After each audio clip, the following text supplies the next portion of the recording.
saya juga harus memperjuangkan profesi saya, karena saya juga tidak mau profesi saya direndahkan oleh orang yang tidak paham tentang psikologi gitu loh. Semua orang udah tahu bahwa dia mantan napi kejahatan seksual.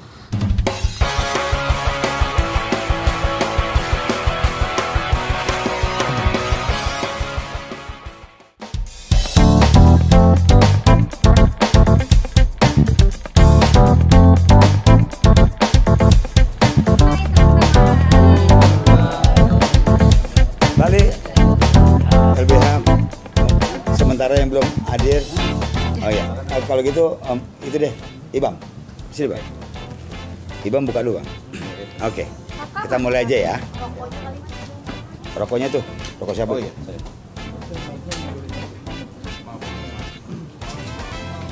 Udah, siap. Baik teman-teman semuanya. Bismillahirrahmanirrahim. Assalamualaikum warahmatullahi wabarakatuh. Izinkan saya Pak Sekum untuk berbicara atas nama PB Parvi. Saya Ibrahim dari Humas PB Parvi. Teman-teman wartawan, sebelumnya saya akan kasih tahu dulu agenda kita adalah yang hari ini adalah press release tentang kasus daripada Lita Gading, Dr. Lita Gading, psikologis, yang mana saudari Lita Gading ini adalah anggota dari Parvi. Maka dengan demikian beliau karena anggota Parvi di backup oleh LBH Parvi. Nah, LBH Parvi turun atas permintaan Bu Lita Gading, sehingga saat ini beliau didampingi kuasa hukumnya dari LBH Parvi akan menyampaikan beberapa statement. Namun sebelumnya mungkin kita akan dengarkan dulu beberapa kata dari Bapak Sekum PB Parvi, Pak Gusti Randa, terkait dengan kasus ini. Baik, langsung saja. Oke. Terima kasih, selamat sore teman-teman semuanya. Sore hari ini memang kita melakukan perskon dengan teman-teman wartawan dalam kaitannya perkara yang dituduhkan ya. Jadi ada sebuah perkara dituduhkan oleh Saiful Jamil kepada Dr. Psikolog Lita Gading. Yang kebetulan Lita Gading adalah pengurus dan anggota PB Parvi. Maka menjadi kewajiban dari LBH Parvi untuk membela, mengadvokasi persoalan tuduhan tersebut. Apa itu tuduhannya? Adalah Lita Gading dituduh mencemarkan ya nama baik seseorang melalui aplikasi atau platform, bisa kita sebut medsos. Maka tuduhannya kepada Lita Gading adalah pasal 27 ayat 3 Undang-Undang ITE. Menurut kami selaku PB Parvi, saya selaku Sekum maupun saya juga bagian dari LBH Parvi, tuduhan tersebut atau laporan tersebut sangat mengada-ada, mengada-ngada. Dengan pertimbangan satu, bahwa yang berbicara tentang Saiful Jamil itu tidak saja satu orang yang namanya Dr. Lita Gading sebagai seorang psikolog, tetapi banyak juga beberapa psikolog berbicara tentang kasus saudara Saiful Jamil. Dr. Lita Gading di IG-nya, di TikTok-nya ya dalam kapasitas sebagai seorang dokter psikolog. Nah, untuk itu kami selaku LBH Parvi akan mengadvokasi Dr. Psikolog Lita Gading ini atas laporan polisi yang telah dibuat. Nah, di dalam perjalanannya sesungguhnya Lita Gading juga sudah mendapatkan WA ya, beberapa tulisan yang sesungguhnya juga bisa dilaporkan oleh Lita Gading sebagai pelanggaran pasal 27 ayat 3. Ya, untuk itu kita dengar dari klien kami, anggota PB dan pengurus PB Parvi, Saudara Lita Gading terhadap perkaranya. Silakan, Mbak Lita. Kenapa kok Anda dilaporkan gitu? Ya, terima kasih teman-teman sudah nunggu lama ya. Bang Gusti, sekum saya yang luar biasa, dan Bang Ibam. Jadi dari laporan yang saya terima, ya kan, Betul. dituduhkan bahwa pencemaran nama baik, istilah pedofil, dan apa tuh kemarin tuh, Mencemarkan nama baik. predator, right? Ya, makasih. Itu dua kata itu, dan katanya apa sih istilahnya, glorifikasi itu hal biasa katanya gitu. Dia tidak ada tuh istilah trauma katanya terhadap si korban ini gitu. Waduh, saya sangat tidak setuju sebagai ahli psikologi ya.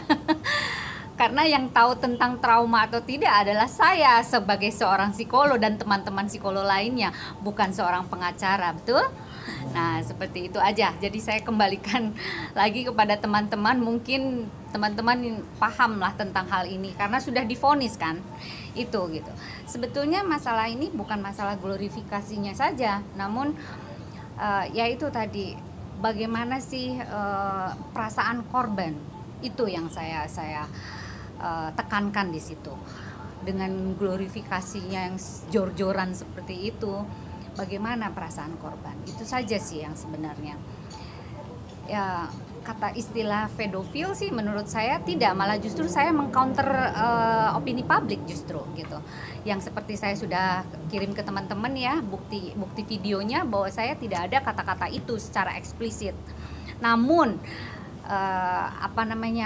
bisa terjadi kalau karena dia adalah apa ya istilahnya, punya kelainan seks kan gitu, sudah terbuktikan itu gitu lah ya. Nah, namun saya nggak mau terlalu banyak bicara, takut panjang lebar. Saya kembalikan kepada sekum aja ya. Jadi gitu kawan-kawan, bahwa apa yang diungkapkan oleh klien kami atau Dr. Rita Gading, kapasitasnya dia seperti itu. Bahwa tuduhan itu sudah dilaporkan, iya. Makanya kami dalam posisi sekarang menunggu. Ya, kalau betul itu berjalan, ya sudah, kita akan hadapi. Dan tidak menutup kemungkinan Saudara Rita Gading juga akan melaporkan balik terhadap orang-orang yang telah menuliskan beberapa WA chat ya. Dan beberapa pemberitaan yang saya kira juga patut diduga melanggar Undang-Undang ITE pasal 27 ayat 3. Saya kira itu, silakan kepada teman-teman. Kebetulan sudah ada juga kawan-kawan LBH kita datang. Ini Pak Coki, silakan Pak Coki. Ada ketum juga di sini. Mungkin ada tambah kursi kali di belakang. Baik. Ya, tambah kursi yuk. Apa kursi? Tolong Bang, kursinya tambah. Mas Hadi silakan duduk Pak. Ketum mana ketum? Saya akan perkenalkan dulu kawan-kawan LBH yang sudah baru datang dari Polda Metro membuat LP dengan perkara yang lain, nanti teman-teman bisa mendengar. Saya kenalkan dulu langsung Coki ya. Sebelah kiri Pak Jamal Fakoubun, seorang pengacara yang tergabung juga di LBH Parvi. Bapak Coki Sinambela, seorang pengacara yang menjadi ketua LBH kita. Pak Adi, pengacara juga kemudian LBH, dan saya sendiri. Nah, inilah tim LBH Parvi. Sebagai informasi, tadi kita sudah berbicara pembukaan dan segala macam. Sekarang kita lemparkan kepada teman-teman wartawan, bila mana mau bertanya nanti bisa jawab ya. Pak Jamal, Pak Coki, Pak Adi ya. Silakan.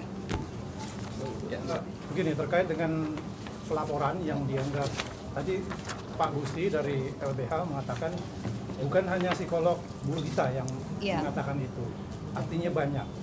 Nah, dari secara sisi pribadi Bu Lita menganggap kenapa dipilih Bu Lita? Ya. Silakan. Aduh, saya juga bingung nih mau jawabnya gimana. Kenapa nih? Mungkin saya punya nilai lebih. Mungkin apa ya, Bang? Takut salah saya nanti.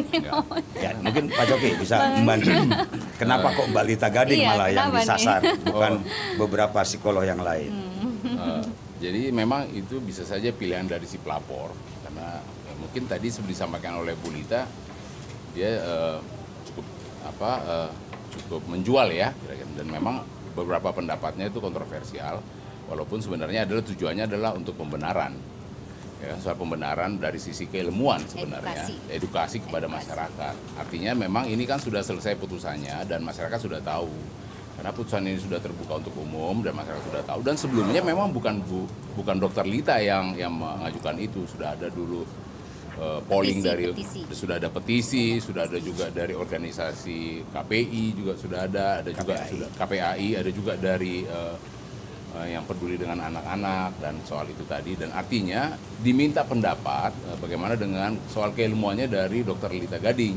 Oleh karena itu rekan-rekan dari pers bertanya, sehingga dia bicara memang karena memang gayanya Bu Lita itu adalah dia namanya juga dia seorang dosen juga, baik dia juga guru, dan dia menyampaikan di beberapa forum ya, beberapa kliennya, sehingga dia menyampaikan sesuatu itu memang agak semangat, sehingga dengan kesemangatan itu tadi bisa saja dia juga ada yang slip tongue, tapi itu bukan tujuan itu sebenarnya, adalah untuk soal meluruskan. Jadi sama seperti kita bilang itu, kalau di dalam judul film itu sama seperti kebenaran yang ternodai dengan versinya Bu Lita, versi dari sisi keilmuan dia sebagai psikologis, dan ini juga menghindari supaya nanti para psikologis lain yang junior maupun di atas itu dalam menyampaikan statement apapun tentang keilmuan dia, bertanya itu juga tidak ternodai gitu, seakan-akan kok jadi dia yang bersalah, padahal kan bicara soal kebenaran dan yang sebenarnya yang terjadi, dan itu diminta hanya pendapat gitu, sehingga dari sisi keilmuan yang keluar dari sisi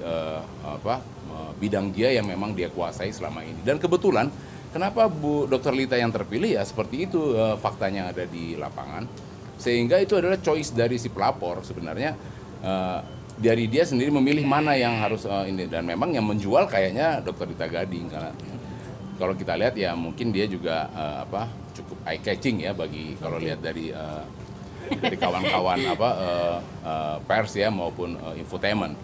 Nah jadi ya seperti yang saya bilang tadi ya, seperti sebenarnya ini ada tagline-nya itu sama seperti kebenaran yang ternodai. Jadi apa yang disampaikan oleh Dr. Lita itu sebenarnya apa yang dirasakan oleh masyarakat, karena memang korban itu juga sendiri kan tidak semua bisa terungkap di publik ya kan, karena ini kan hal-hal yang menurut susila juga itu kan tidak perlu diekspos, tapi karena ini diminta pendapat Dr. Lita ya apa boleh buat, dia harus menyampaikan dari sisi keilmuan.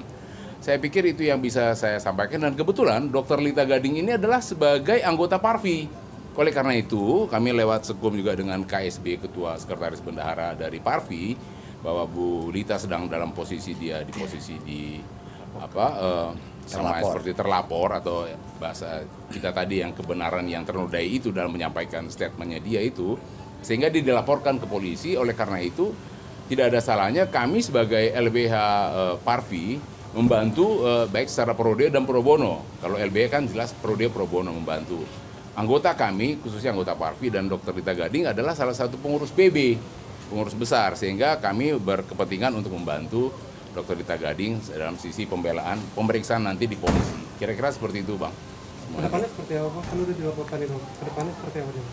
Kedepannya kami memang sudah menunggu dengan ada laporannya bulan lalu, kurang lebih tanggal 8 itu ada laporan dari Saiful Jamil. Kita juga didampingi oleh Farhad juga sebagai kuasa hukumnya. Kami sudah memberikan surat konfirmasi kepada rekan kami yaitu Saudara Farhad soal bahwa kami ada sebagai timnya, sebagai tim kuasa hukum dari LBH Parvi. Saya sudah ada surat kita, ini bentuknya. Tapi selanjutnya kami juga sudah menandatangani surat kuasa dengan Lita Gading dari PB Parvi, khususnya LBH Parvi, bahwa kami adalah sebagai kuasa hukum dari Dr. Lita Gading. Nah inilah, ini ya, Lita Gading. Kami sebagai kuasa hukum dari LBH Parvi, ya kan. Oleh karena itu kami akan bertindak untuk dan atas nama Dr. Lita Gading apabila ada pemanggilan dari Polda Metro Jaya. Kami siap untuk mendampingi, memberikan bantuan hukum dan memberikan penjelasan atau memberikan pembelaan dari sisi secara keilmuan. Kami akan sampaikan lewat pada saat penyelidikan di Polda Metro Jaya, khususnya di cybercrime, kira-kira seperti itu. Ada rencana pelapor balik bang terkait pencemaran nama baik bang? Nah, memang kita melihat dulu nanti apakah nanti ada indikasi seperti itu, walaupun sebetulnya dari bahasa di TV maupun di media elektronik lainnya, kami merasa ada feeling yang menurut kami secara hukum ya, secara hukum kami lihat ada yang memang agak miss ya, ada yang membuat sepertinya perasaan Lita Gading itu seperti yang tadi kebenaran yang disampaikan tuh kenapa sih harus dinodai dengan bahasa-bahasa yang memangnya sarkasme dan membuat itu tadi. Ya itu memang boleh-boleh saja karena di dunia sekarang elektronik ini itu dibolehkan saja. Tapi itu tadi harus ada batas-batasnya. Kami melihat ada peluang untuk itu baik dilakukan oleh si pelapor maupun atau lewat kuasa hukumnya. Sehingga ada bahasa, tapi kami tidak mau terburu-buru karena kami harus mendampingi lebih dahulu Dr. Lita Gading dalam proses pendampingan di Polda. Sehingga nanti apakah nanti jalan keluarnya bagaimana, kami akan melihat situasi perkembangan berikutnya. Kira-kira begitu. Terima kasih. Mbak Lita, ini kan kalau dari pihak Saiful Jamil kan pernah mengatakan juga bahwa seharusnya sebagai seorang psikolog, ya kan, mereka berkata seperti itu, menggunakan sisi keilmuannya itu dengan benar, bukan tidak menodai seperti juga menodai dia dengan kata-kata yang menurut dia ada kata pedofil dan predator itu. Nah, gimana? Ya, silakan. Kalau menurut saya itu udah sesuai dengan kode etik ya, apapun itu gitu, karena saya adalah psikolog dan ini sudah terpublish dan ini adalah kasus nasional yang memerlukan dan membutuhkan seorang ahli untuk bicara secara psikologis gitu. Jadi kalau misalkan itu dia belum tervonis, saya mengatakan bahwa dia pedofil, itu baru. Nah ini kan sudah semua orang udah tahu bahwa dia mantan napi kejahatan seksual dan diminta oleh wartawan untuk memberikan klarifikasi. Apa itu? Ya saya jelaskan dong sesuai dengan keilmuan saya.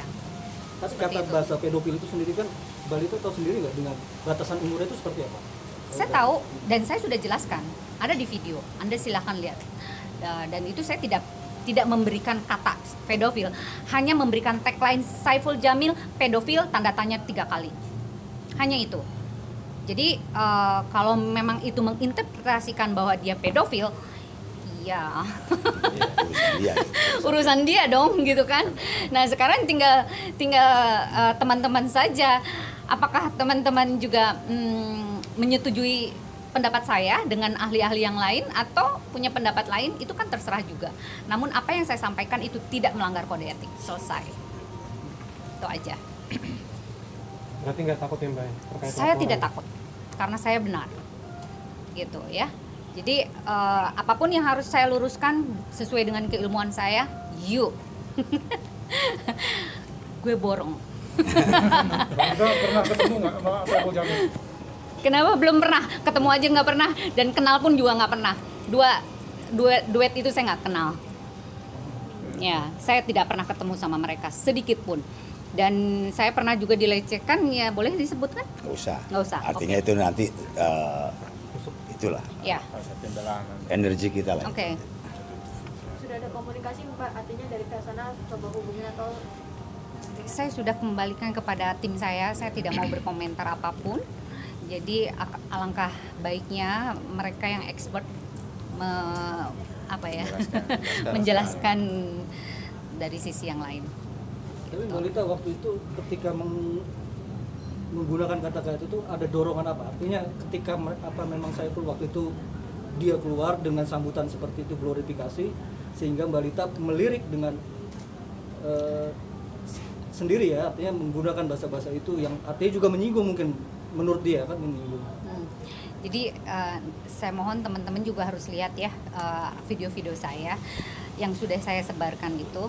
Jadi saya tidak mungkin bicara satu-satu lagi kan gitu. Yang jelas di sini apapun yang saya lakukan dan apapun yang saya jelaskan itu sesuai dengan keilmuan saya. Seperti itu aja. Jadi langkah hukumnya tepat hari ini dilakukan. Sangat tepat dong. Saya juga harus memperjuangkan profesi saya karena saya juga tidak mau profesi saya direndahkan oleh orang yang tidak paham tentang psikologi gitu loh. Kami pun juga harus bisa dalam tanda kutip membantai, tanda kutip loh ya.